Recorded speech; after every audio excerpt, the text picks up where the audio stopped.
You'll be there tomorrow, right? Tomorrow night? We do that, I'll take it. Pay-per-view.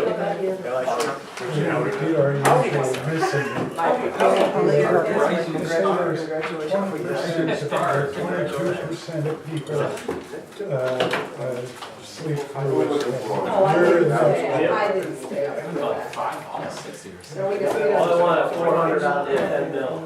yeah, we got to see family. Let's get him some equity, let's get him some money, that's They were really looking at doing it. It really means it's like start losing a lot more. Everybody rise for the pledge. To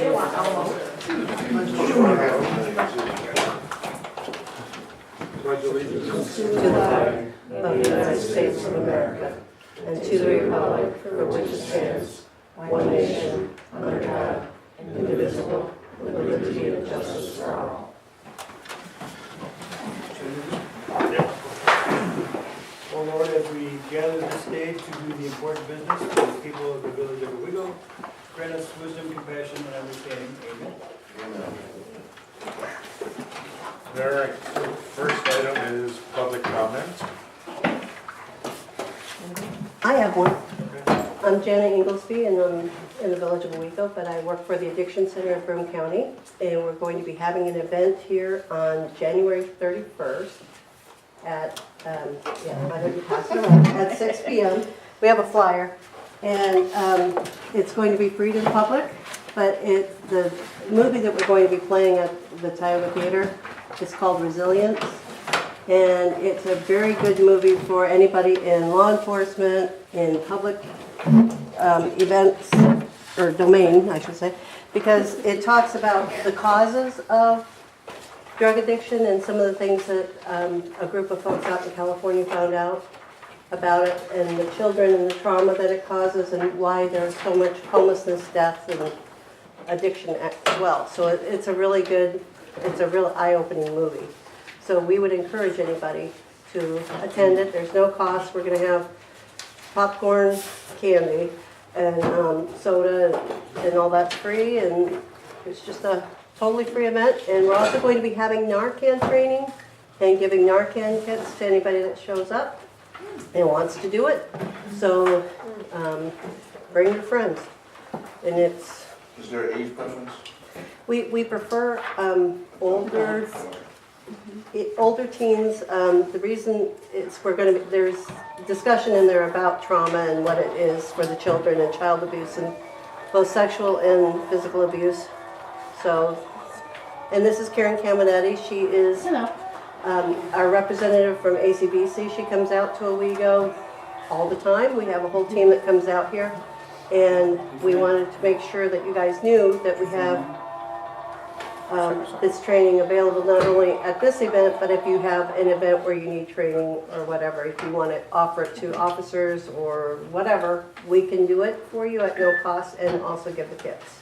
It was kind of an outreach event to let people know what CODI does. It stands for the Center of Treatment Innovation. It's basically just a team of 3 or 4 people, they're peers, so they go out and they meet with people that are currently using or like have used in the past, and they want to get into treatment. So the peer will go out, we'll talk to that individual, meet with them however long it takes, and then assist them into getting into treatment.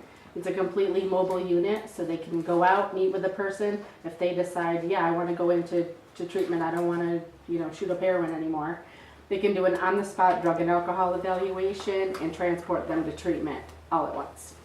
So we'll have information about that at the movie as well. But please come, it's going to be fun. Well, as fun as this could be. All right?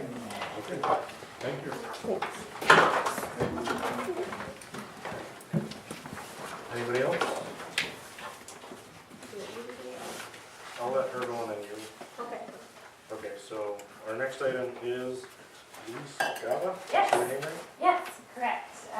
Hi, I'm Louise. Nice to meet all of you. I work for MEGA, the Municipal Electric and Gas Alliance. And we started down a process, Mega in the village, about maybe a year and a half or 2 years ago, to talk about and explore community choice aggregation. We had a little pause, and so I'll explain that in a minute, and now we're picking it up again if you'd like. So I'm going to start from the beginning because I know most of you are new. So community choice aggregation, CCA, is a bulk residential electricity purchasing program. So we all understand the object of buying bulk. You buy multiple units, it's cheaper than if you buy one unit.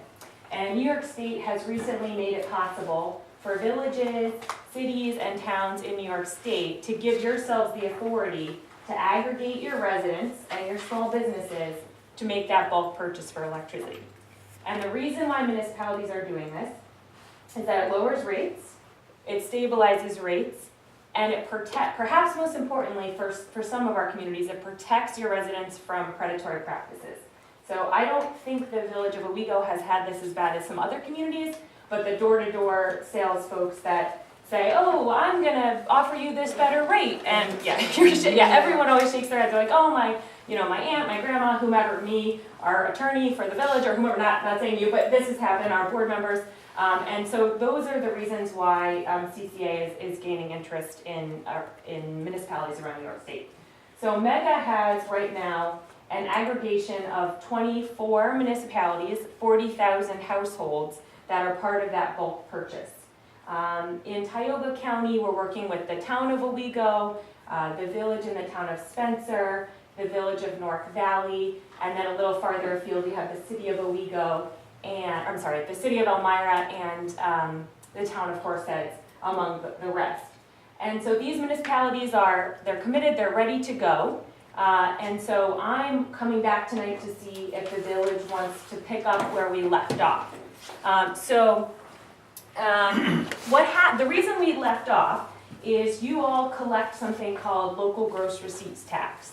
And when Mega came with CCA, we promised the village and we promised all of our participants that it would not cost you any money to facilitate the savings for your residents. That's Mega's job. We came out of a partnership between Tioga and Tompkins County about 17 years ago, and we've been providing efficiencies for local government in the energy space ever since. When we found out that NYSEG takes a unique interpretation of local gross receipts tax when it relates to energy, we said we need to hold, we need to figure out a solution so that the village doesn't lose money. So Mega went back, we worked with the state, we came up with that solution, and so now we have the ability to incorporate the village, if you want, into the CCA without any loss in your gross receipts tax. And as a matter of fact, it will be much more transparent than if NYSEG was calculating it based on the way that we're doing it. So I think it's actually a benefit. So with that in mind, we have almost all of our municipalities that stopped for local gross receipts tax have decided to pick back up again. You are all in a slightly different position because we didn't get through all of the steps. So to talk about those steps, first thing I want to do is on this little handout, you guys have so many papers in front of you, there's one little handout that when you flip it over, it has a little picture of utility bills, sample utility bills. And this is important to provide us the context that we need to talk about CCA. So when you purchase electricity, whether it's you at your home or you as the village, you purchase two things. You pay for two big chunks of things. The first thing is delivery, and that pays for the wires and the substations. That's the physical infrastructure part, okay? That won't change with CCA. That's still going to be NYSEG. When you have an outage, they're still going to fix it at the same reliability level they do or don't now. The second piece there on your bill, if you see, the bottom part is supply. Okay, so that's the physical electrons. And back in the 90s, New York State said, you do not have to get your electrons from the same company that maintains the wires. Okay, so they wanted to create a competitive marketplace. It did some good things, it did some bad things. CCA was created to drive better savings by switching to a new default supplier. So right now, everyone's with NYSEG for your electric supply, unless you choose not to. The idea of CCA is to create a big group of residents, in this case 40,000, and then go out into the marketplace, run a competitive solicitation, and see which suppliers will offer a price lower than the utility and how low they will offer. Okay, so that's what CCA is. It's just the electric supply part of your bill. NYSEG still does what they do. And the important thing to note is that NYSEG is not legally allowed to make money off of the supply portion. So NYSEG is not losing money on this either. Okay, so that's the important context. What does MEGA do and what does the village do and what does the village need to do if you want to continue and pick up where we left off can be found in this little handy trifold. So about, I think it was, my colleague was working with you before, and maybe 2 years ago, the municipality, the village said, yes, MEGA, we'd like to explore CCA with you. So you did step 1 a long time ago. We did step 2 in July of 2017. We did a bunch of education outreach. We had Lisa, I think, 2 sessions she did here in the village. There were 3 or 4 in the town. Hundreds of people went in the town. Maybe some of your residents went there. So we did education. Now, we are standing at step 3. To be able to participate in the program, municipalities have to give yourself the authority. So you have to put a local law on your books, which you probably have a copy of now, to actually allow yourself to form that aggregation. So we have a draft local law. Obviously, the 24 municipalities that are already working with us have passed that local law. I think it's pretty simple. I know that the same law firm that you work with has supported the passage of this local law for other municipalities. So that's the next step that you would all need to do. Then what happens between step 3 and step 4 is we take that local law and a couple other documents which I saw Rod printed out for you because there were big stacks of paper here, data protection plan and data implementation implementation plan of the program, and we send all of that to the state. And because we've done this many times, we know what the state is going to say. They're going to say, great job, we like this is good, the village is set. And then what that does is that allows you to be part of that bulk purchase, right? So we're going to go out to bid. We're going to know how many residents, because we get the data from the utility, and then we're going to, just like you would do for a plow truck or salt or anything, we're going to entertain proposals, and we're going to find the best one. Then we come back to the municipalities, and this is where the rubber hits the road. Until step 5, there's no commitment. At step 5, we go back to everyone and we said, okay, here's the price.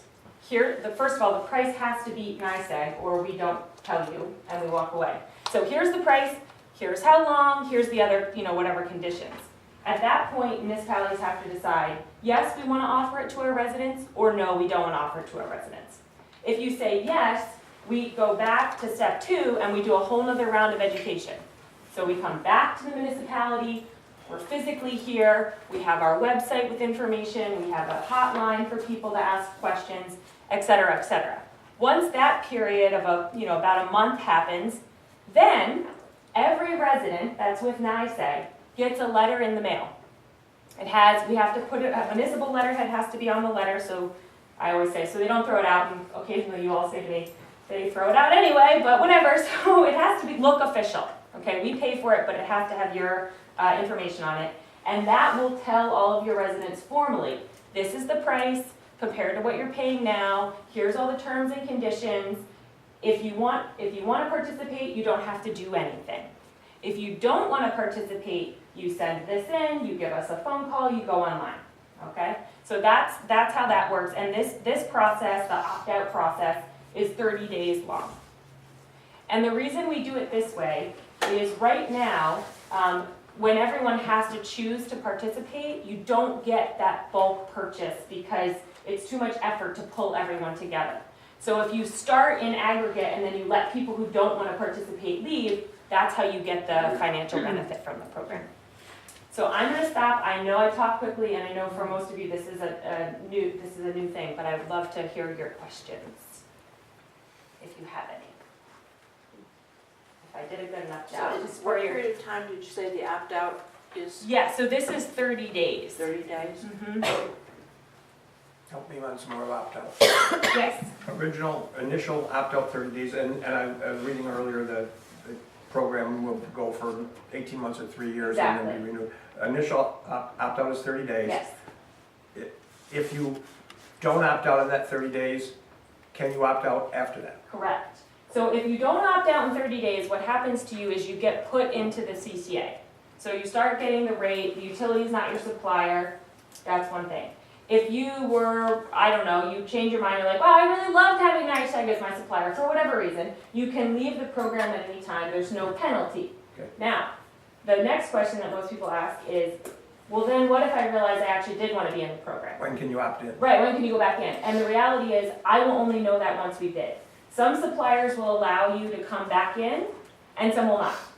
So we will find out when we go out to bid, that's one of the terms that we're negotiating, right? Like, because what they don't, most of them won't let you, quote, game the system. So if people are trying to go out and in and out and in and out and in, it's not gonna, it's generally not seen as something that can be done. But it does mean that there is still choice. And then if you go out to bid again, then of course everybody has the opportunity to participate. Also, if you move into the community or you move within the community, you have the opportunity to participate. And if you leave the community, obviously, you're not held to anything. So the program is not meant to be a trick, it's meant to be a good thing. New York designed this because they realized that they needed to try to offer residents a better opportunity through deregulation when they split the delivery and the supply, and this is what they designed to do that. So, other questions? Yes, I have a question. absolutely. So, like right now, personally, I'm on the budget. Yeah. You know what I'm saying? How does that work with all of this? We will still have a budget option. So all they would do instead, so we'll know, NYSEG will give us your annual usage from last year. And so then we go through and we say, this is how many kilowatt hours a month you use. Now this is the new rate. We multiply the two, we divide by 12, and we charge you that, and then it trues up the same kind of way. But would each resident that's signed up have to go contact you and go through that? No. To set it up? No. Okay, So we'll know if you're on the budget plan. I think I'll just do that. We'll just assume you want to keep doing that. If you Okay. don't want to keep doing that, you have to tell us. But also, it works if people have solar, it works, it works. The only people that won't be automatically included, a lot of people have already switched. About 20% of communities have already said, I don't want to be with NYSEG, I want to be with someone else. We are honoring and respecting those people's choices. They are welcome to come into the program, but we're assuming they made a choice for a reason, and we keep them there. Now, when they see it published in the paper, or they hear us talking on the radio, they may say, oh, the CCA is a better rate, I actually want to switch, but that's their opportunity, we're not changing it for them. I have a quick question about that. A lot of times when you got an escrow, when you've got somebody else, you have an obligation for a certain length of time. Will they be Yeah, so. try to opt out and come to you with their property? So some of them, hopefully, and this is one of the reasons why our negotiating of a contract is really good. If you as a homeowner have one of these, you probably have a penalty if you leave. That's why CCA, that's one of the benefits of us negotiating is we will be able to, with our big group, negotiate no penalty. If people do have a penalty, one of the things we'll do is we'll do the math for them and say, does it make sense for you to change? Will you save money? Is it just too much money? And you're near the end. If you're like 2 months out and it's a $200 fee, we're gonna say, ride it out, right? So we've actually already been doing this analysis for people when we've been just doing education over the last couple years. A lot of times when we have these sessions and people come, they bring their bills. And I know people in your community did this as well, but I was not the one presenting, so I don't know the details. We usually find someone that's paying like 14 cents and they should be paying 4, and we help them right then. We just say, okay, let's talk about this. How do we, figure this out? Other questions? You had a question? No.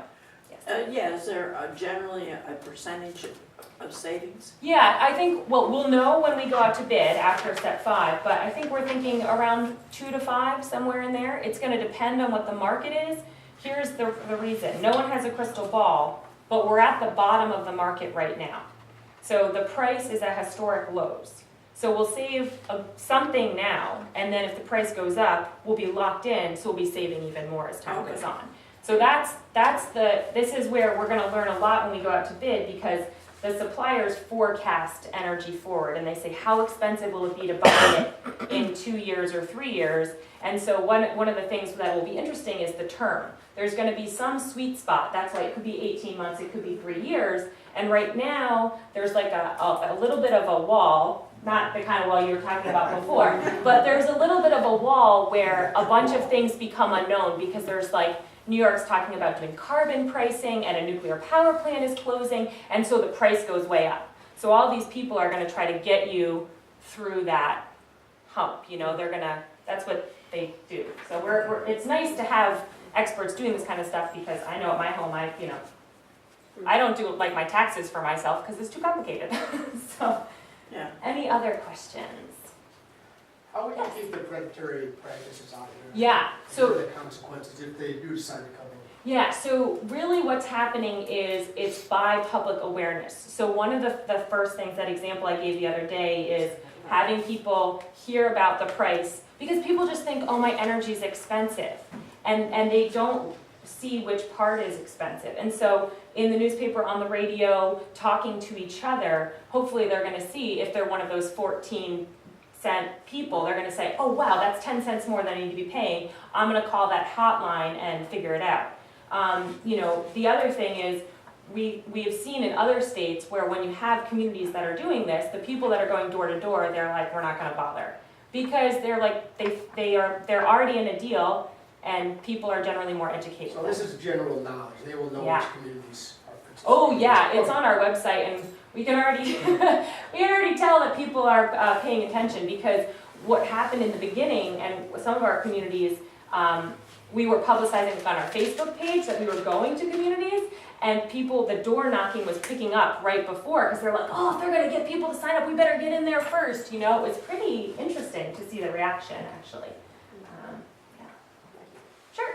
So I think you mentioned that since it's an opt-out program, everyone's automatically joined in. Correct. Which means, but I think you also said that somebody who's automatically joined in at a later time can opt out, and that there Correct. wouldn't be a fee. But then Right. I think you then also mentioned that whether there's a fee or not is part of the negotiation that you would Sure. have with the supplier. So, Yes. so there might be a fee for exiting the program. That's to be determined at the time of negotiations with whoever the supplier Right, is. there might be, we think it unlikely, there's the CCAs in New York right now have precedent of there not being a fee. Our RFP says there cannot be a fee. I'm assuming that these suppliers would like to serve 40,000 households, so they will abide by that. But you're right, it is, and that's why I'm very sincere in saying that, it's not a commitment until step 5. Because I can't expect you or anyone to be interested in something until you know the exact price and the exact terms and the exact conditions. And that happens after we go to bid. So. Would this affect the peak and non-peak hours, like NICEAG does, would we be able to do something of that nature? Yeah, so the peak and not peak would have to be a different rate. So where there would be a peak CCA rate and a non-peak CCA rate, different than folks who are not on those rates. Yeah. And does anyone, you all don't have yet real-time meters, right? NICEAG is starting to do that, but I think they sort of stuck in Tompkins County at the moment, as far as I understand. So you haven't been infected yet with those, because that's where they're moving towards charging you for the actual price of energy that you use, which is a whole nother thing. That will be interesting when that happens. Another question. Yes. Possible downsides. So Absolutely. we're gonna negotiate a price. Mhm. You're going to make sure when you negotiate that price, it'll be less than NICEAG's. Yes. But then we're stuck with that price for the length of our contract. You are. So if for some reason NICEAG's price went down below that, Mhm. we would then be paying more than NICEAG. You would. That is correct. That's, I'm just, You are correct. We only have one CCA in New York State right now, and what it is showing is that over the term, and I don't have my graph with me, but there will be months, I can guarantee you, that the utility will be cheaper. But the point being that over the term, the CCA be cheaper, right? So that the number of months and the amount that the CCA is cheaper than the utility outweighs the utility. And that's what's being proven true in the 6 other states that have done CCA and in New York, which is why the programs keep going. Because if he wasn't cheaper than the utility, people wouldn't re-enroll, or they would drop out. But it is possible, when no one has a crystal ball, the good thing I will say is that we are at historic low prices. We're very low for New York City, like 15-year historic prices for natural gas, and electricity follows natural gas pricing. So if we can beat the price now, then we are gonna be beating the price as time goes on, is the general. You know, you only need one polar vortex and you're very grateful for this program. Yes. So the group that we're gonna join is 40,000-ish? It's It's actually mostly lower. those communities you mentioned and any other? Southern tier, yeah. Southern tier community, that's not gonna be our group. Yep, that's your group. Yeah, the groups are regional, so your group is the southern tier generally is how we would term it. And the important thing I have to tell you is that we do have a timeline here, because you know, those 24 are ready to go. The GRT issue we just resolved, and we resolved a bunch of other issues, and so now we're sort of at the, quite frankly, quite the end. So our bid is going out at the beginning of February. So if the village wants to be in, we have a couple options, but if you want to be in the bid when it goes out, then you need to have your local law process done by the beginning of February. So that's sort of the timeline we're playing with there. There is, so just so you don't, I don't want it to feel like it's pressure. I have put in the RFP, and I don't know what I'm gonna get, but I have asked for, or I'm intending to ask when we put it out, for the ability to add communities after the fact. Like if you get added within a month or 2 months, will they honor a certain, you know, if you're like 2% more of the total, you know, will they add you at the same price? I can't commit to that because we haven't put out the RFP yet, but it's something I'm anticipating because we have a couple communities in your situation that may not be able to move quickly enough. And I don't want you to feel like it's not an option at all. So we're gonna try very hard to figure that out, whether you can get through by February if you decide to or not. Could you be more specific on February?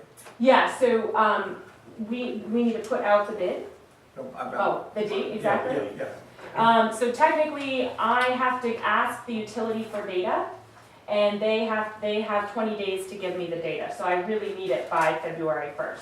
That's the reason we asked. To do a local law, we have to do a public hearing. Yes. And that will be a couple weeks from now. We don't have another meeting after that till February 4th or something, so I'm just trying to get all the time frames logistics, together. yeah.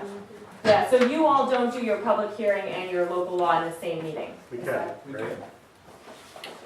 I'm sorry, we can do the public hearing and adopt it at the same meeting, Yeah, yeah. I can do that for you. And you have, Rod, you said a 10-day notice period. And you have to motion for your, right. Right, which is set. I'm not aware that we need to refer it to any other, like the county. We don't have to do 239 review. This isn't a zoning thing. This is just your regular local law. So I think that you could theoretically do this at the next meeting, assuming that you can get it in the paper in time. So other questions, guys? Who does the actual reading? Would it still be NICEAG or would it be Oh, the- actual or estimated? Yeah, so it'll be the same as NICEAG is now. So the Energy Services Company and NICEAG actually work together and they share data. So, We assume, because I know like, I struggle now with my reading, it's I know. estimated twice, I know. and it's read, then it's estimated for 3 I know. months.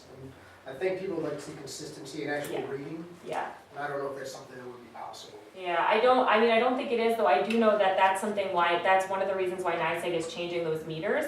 But believe me, there's good and bad, because when you get that meter, then they do know exactly what you used and the time that you used it. So if you used it at the peak time, they're gonna charge you more ultimately. So it's one of those like, careful what you wish for kind of situations. But unfortunately, we have no control over NICEAG. I was just curious. Yeah. Thank you. No, you're welcome. and I don't know that, Ron, but obviously NICEAG, we're still paying them delivery. We're just buying supplies, so I would assume that it would continue to be a similar situation. Right, so Yeah. it'd still be the physical readers. Yeah, and when you look at, I know this is really small, but you know, one of the things that this sample bill reminds you is that both pieces of the delivery and the supply charge have per kilowatt hour pieces. There are many, many items, and usually when we sit down with residents, they want to know what each of these things is, or I tell them because they get excited or nervous or anxious or whatever. But you can see, so it's going to need to be that same number of kilowatt hours that NICEAG is charging for delivery and the CCA is charging for supply. So they have to come and read the meter for the delivery. Yeah. There's no discrepancy. That's right, it's gotta be the same. And because NICEAG, they're gonna tell the supplier, this is how much we need to do, so. And this is only electricity, no? Not gas Natural yet, gas. not gas yet. Yeah, some municipalities have asked for gas, but if you think about it, building the aggregation and getting it that big would be a little bit harder because, I mean, think about, I mean, I don't know, does your whole village have gas or only part? But the town doesn't, probably all, and so it would take longer and everybody has electricity, so we started there. Any other questions? So I think as far as an action, if we want to move forward, we would have to set a local or a hearing for the Public hearing. Currently, the village, we do use Mega for. Oh, right, yes, sorry, I should have mentioned that. Yeah. We use Mega for all village properties. We've been in that for, A long since time. it started. Yeah. Yeah, the genesis story is actually kind of cool, is that I started saying this, but I kind of glanced over it. Tioga and Tompkins County, back in the late 90s, when NYSEG was doing a pilot to see what it would look like to separate delivery and supply, Tompkins County and Tioga asked if they could be a pilot program. And so they opened the market for NYSEG, for all of New York State. And the program was a success. The county saved money on their supply. And so then, you know, this worked for NYSEG, but then also many more municipalities wanted to join. And so now half of New York's counties are in Mega. It just kept growing and growing and growing, and another 270 municipalities. So it's gotten very popular, which is why CCA is interesting, because municipalities have said, well, we've been using the bulk purchase model for years, so we'd like our residents to do it too, which is why Mega's getting into this business. One more question. Of course. I don't know who this is for exactly. When we suppose we adopt this law this evening, we are still. No, we can't do that. Yeah. I'm just saying, put in motion, set the hearing law. We still have no obligation. You're That's saying that we have no obligation until we approve the That's low bidder. right. So if we do all this with this law and we don't approve the low bidder, it's just, the law is just Just on something that your sits there, it's not. Not anything. Okay. Yeah. And a really important thing is, you know, that law has nothing to do with Mega. That law is for you. Our name is not in there. So if a future time came, if you didn't use this, you want to use it in the future with someone else, or whatever, we're not in there. It's your law. But you guys don't even have to use Mega. I mean, That's right. At the end of the day, I don't believe there's any other CCA aggregator right now in the area, but theoretically, if you wanted to change group administrators, That's right. then you could do that. Or if the county wanted to do it and do all of you, or you want to do it yourself, or whatever. It's a lot of fun. All right.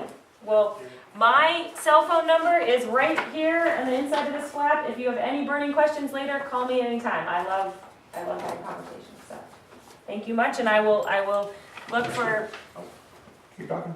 I was gonna say I will take my next cues. I guess Rob will probably let me know what you For decide.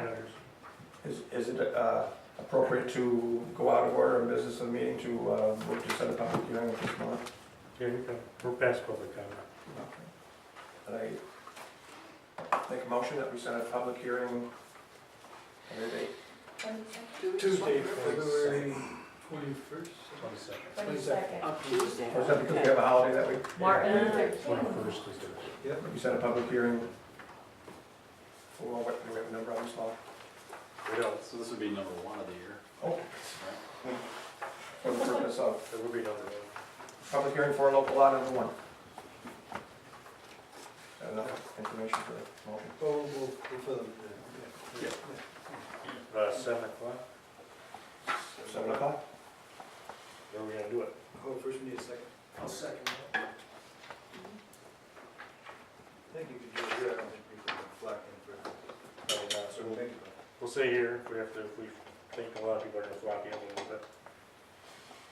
All right, so vote for the public hearing. Yes. Yes.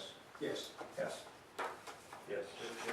Did you get it? I don't know that. I've been trying to vote for 20 I would assume that when we speak to our constituents and tell them that this is not any obligation in any way, that there will be a big hue and cry to Right, not do this. it gives us the power and ability to The ability. be able to do it. Investigate. Thank you. Thank you all. Thank you for coming. Yes, have a great night. I hope it gets a little bit warmer. Drive safe home. Oh, I will. Oh, All right, and then next Thank on you the very list, much. I put Nadine in there. Thank you. Is that That on was the a great agenda? presentation, Louise. Oh, thank you. It's nice to have a presentation by somebody who knows what they're talking about. Well, I also love what I do, so that makes it easy. No, it was great. You were, so excuse me. This is just a report about our Uyghur Historic Preservation Advisory Committee, our meeting on Thursday. There's two topics that I wanted to bring to your attention. We met on Thursday, January 3rd at 7 p.m. All the committee members were in attendance. In addition to the committee members, Village Code Enforcement Officer Chuck Bemmett, Village Attorney Nathan Benoit, Village Trustee Rusty Fuller were also in attendance and participated in the meeting. And all three were invited to the meeting by the chair, and the committee's grateful for their participation on a Thursday night. This is an example of transparency and working across village lines in a respectful, cooperative manner. The first item on our agenda was a presentation by architect Ken Gay for the upcoming new construction project at 174 Front Street. The property owner, Adam Weitzman, was represented by his associate, Stephen Donnelly. Mr. Gay initiated the presentation of the project, a building which will house a sushi bar, so that the village will be informed from the very beginning. It was stressed that this project is in its preliminary stages and there are many steps needed to be undertaken before the project reaches a point where it is applying for a certificate of appropriateness leading to a building permit. The goal is to begin the work in 2019. The OHPAC and Trustee Fuller were able to share ideas and concerns with Mr. Gay about the original design, including environmental and New York State regulations. All throughout the meeting, the architect and the committee expressed an interest in working together in a cooperative manner every step of the way. This building will go through several more changes on its way to permit application. There are some extraordinary features planned for the building design, such as 2 high-tech glass walls and a ceiling made from the same glass as the Apple Building in New York City. This building will be noteworthy enough in upstate New York to become a tourist attraction in itself, which will benefit the entire downtown area. It will be remarkable. Mr. Weitzman, a native son, is very interested in supporting the downtown historic district by building a state-of-the-art technological structure that is still complementary to the rest of the historic commercial district. He's also going to be financing the project himself without assistance from other state agencies or the DRI grant. He expressed support for these agencies and wants those funds to be allocated to other applicants who need the support to get their projects up and running. This is exciting news for the village, and the committee is ready to participate in the